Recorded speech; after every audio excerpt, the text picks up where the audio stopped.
today I want to talk about something very interesting: mistakes people make when writing their letter of intent, because this is the first introduction to a prospective advisor. Now, what are the things you need to watch out for when you are trying to contact your advisor? Because your letter of intent is your first introduction to your prospective advisor. How your prospective advisor is going to perceive you or view you is a function of what you write in that letter. So you have to take it very seriously. But I'm going to be walking you through what are the mistakes that people make when they are writing their letter of intent or letter of introduction or a letter in their email. The first thing you need to note is this. Number one, the mistakes most people make is one, most do not demonstrate their enthusiasm about their research. Enthusiasm is very, very important, because how would a professor or an advisor invest so much in you when you are not even enthusiastic about what he or she has given his life to? Are you excited about our contributions? How impactful is his contribution or our contribution is to you, and how has that motivated you to being a better scientist? So enthusiasm is very, very important, and you need to demonstrate that you are enthusiastic about our findings, about his findings, about the professors who work over the years, and that has impacted you a lot, and you want to be part of that. And for you to be able to do that, you probably have to read a paper or two that piqued your interest, that you are passionate about, and you have to indicate it in that letter there that you read paper A, you read paper B, and some of the findings, if you can, quote just one line or one paragraph of your letter and talk about how their findings in their research has changed your perspective about science and how you want to be part of that project because of that finding. Because when you do that, it speaks to your ability to pay attention to what they are doing in their research. Because people don't want to invest in you or have you come to their lab when you have no idea as to what they are doing in the first case. So you reading their publications and putting that in that email that you are sending, that I was reading this particular paper and that has shaped my thinking, and I really, really want to work in that line of science because I am motivated about those findings. So those are very, very important, because people would want to invest in people that are enthusiastic about their research. So motivation matters. Motivation, enthusiasm matters. When you are enthusiastic about someone else's research, there is a way it connects you with your prospective advisor, and your prospective advisor will say, well, this is the person I want to work with, because you took a step further in studying their published works, and you are able to read their findings, and you are able to draw insights, and you want to be part of that conclusions that was drawn in that findings. The second mistake that most people do is that most contact very few people. I've seen a lot of people, when I ask them, they said, well, I've not gotten a letter of response, I've not heard back from any professor and stuff like that. And I ask them, how many people have you contacted? Some, well, I just contacted two professors. You must be kidding me. If you are contacting very few people and you are thinking you're going to give up, you haven't started at all. So I would encourage you, contact as many people as possible, and you'll be rest assured you just need one person. Even if you have to contact 20 people, even if you have to contact 30 people, go ahead and do that. So that is very, very important. The next thing that is equally important is this: most do not include the expertise they possess in their letter. When you're writing your letter of intent, it is very, very important for you to read their papers, look at the techniques that they use in that particular lab, go learn it. Either you learn it from YouTube or you learn it from anywhere, and put it in your CV or in that letter that you are skilled in A, B, and C. Whatever the career in which you are looking for. If it is sciences, you have to include those skills that you know there. If it is non-sciences, you should be able to include those skills you know there.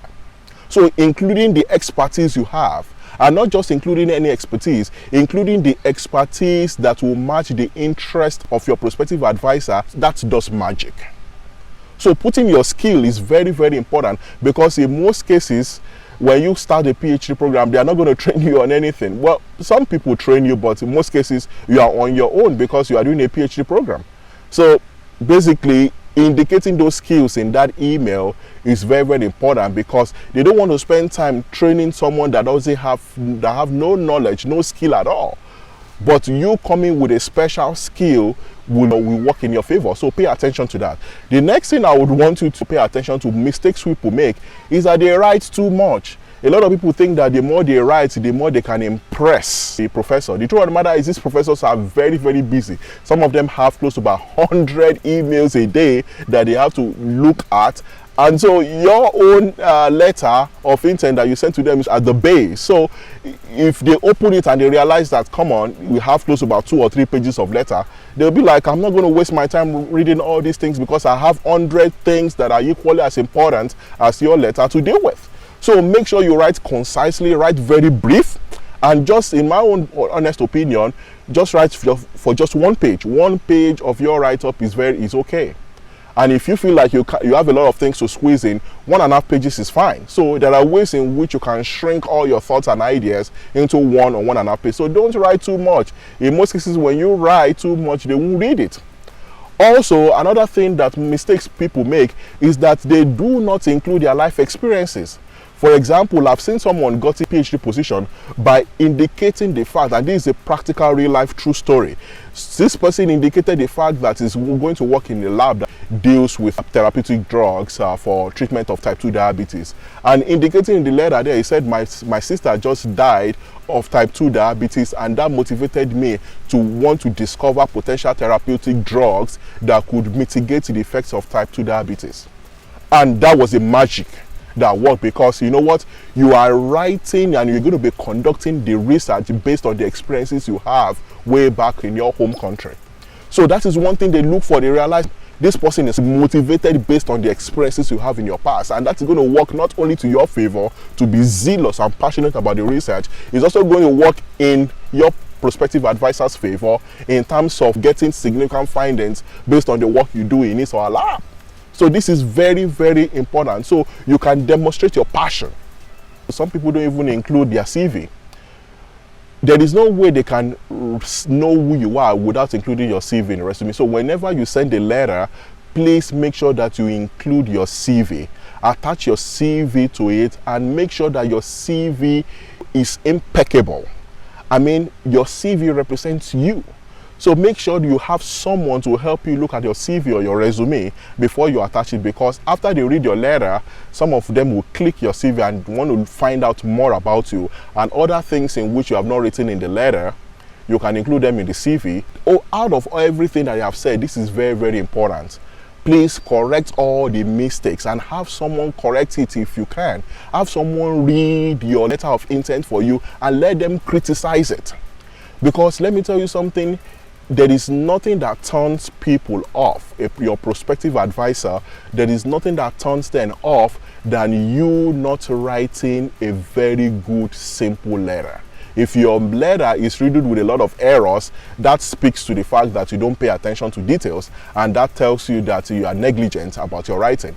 And they will feel like, okay, well, if you are this negligent about just a simple 1-page email, then that means that if I am going to invest $1,000, $2,000, $3,000 on your research, you'll be that careless also. So please pay attention to all these things. It is worth it, because remember, this is the only thing that will connect you with your prospective advisor.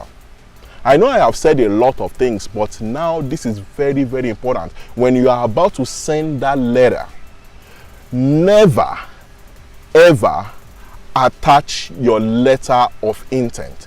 Copy your letter of intent and paste it in the email itself. So they can easily click the email and read all the contents in the email, and when they are touched and they are passionate in working with you, then they will click your CV. Most people have said they don't get any response from people, and I ask them why, only for them to realize that they didn't do their letter of intent well. Now, after you have sent your letter of intent, there are cases where you don't hear a response. What do you do when you don't get a response? In most cases, typically, you wait for 48 hours if you don't get a response. If you don't get a response in 48 hours, send a reminder to them. That doesn't mean that they don't like you. That doesn't mean that they don't want to work with you. It's just that they have a lot of things going through their mind that they have forgotten to even respond to you. So send an email or a reminder. And when you do that after 48 hours, if you don't get a response, wait for another 3 days. If you don't get a response back from them, that is to tell you that they don't want to work with you. and then contact another professor. So the ability to follow up is very, very vital. So this is all I have to tell you in terms of how to write your letter of intent. So the next video I'm going to be sharing with you is talking about what are the common mistakes people make when they have a face-to-face interview with their prospective advisor. So thank you so much. Feel free to subscribe to my channel and feel free to like my page. Thank you. Bye.